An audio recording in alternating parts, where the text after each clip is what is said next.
overhear me on the phone, and I'm trying to get my brothers and sisters that my daddy just died. He said, "What you doing?" I say, "My daddy died." He said, "Your daddy died?" I said, "Yeah, he died Monday." I watched Katt give away $200,000 on a block.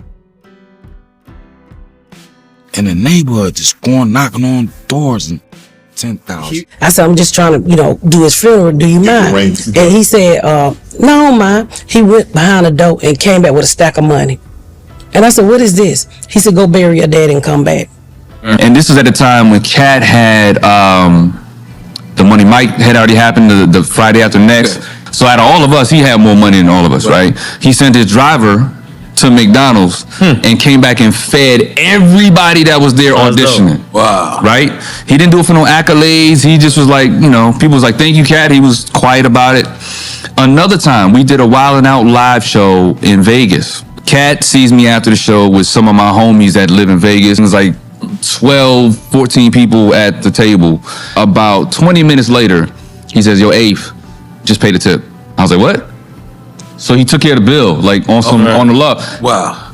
He didn't owe me nothing. It was just him. So he has this generous side of him that's like, everyone says about him. That's dope. Katt Williams is one of those rare individuals who would do something kind for you, and the entire world would never know about it. He doesn't seek recognition or approval because everything he does is between him and God. If you've watched his interview on Club Shay Shay, you'll understand why he operates this way. There are very few people like Katt Williams, especially in Hollywood. This is one of the reasons he's often disliked, because Hollywood doesn't embrace genuinely good people. Hollywood is dominated by those chasing fame and power, and it's often associated with values that clash with faith. But Katt Williams stands apart. He stands for truth and strives to live a life that pleases God. Does that make him perfect? No, but it makes him a follower of Christ, someone who knows God and does his best to emulate the life and teachings of Jesus Christ. That's the foundation of how he lives his life. I don't know him personally, but through countless stories about Katt Williams, I've come to understand and believe why he is the way he is today. He's a product of his environment, upbringing, and experiences, many of which most people could never imagine. His life, shaped by unique challenges and perspectives, serves a larger purpose. Katt's kindness and generosity aren't just for himself, they're for everyone. He wants people to succeed. He wants the best for others. He's the kind of person who gives without expecting anything in return. Boosie has a similar story about Katt Williams, which is equally inspiring. It's incredible to see people like this in a world that often overlooks them. I never knew Katt Williams. Oh, so you was a stranger? I was a stranger.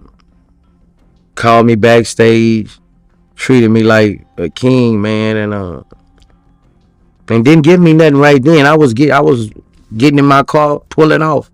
I was damn near pulling off, and he ran up with a rubber band and a towel. "Huh, Boosie?"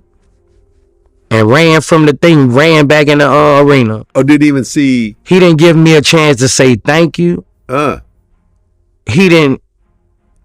I thought it was weed. I thought it was weed because it was wrapped up tight. And my boy handed it back to me. And it was all hundreds, man. 15,000.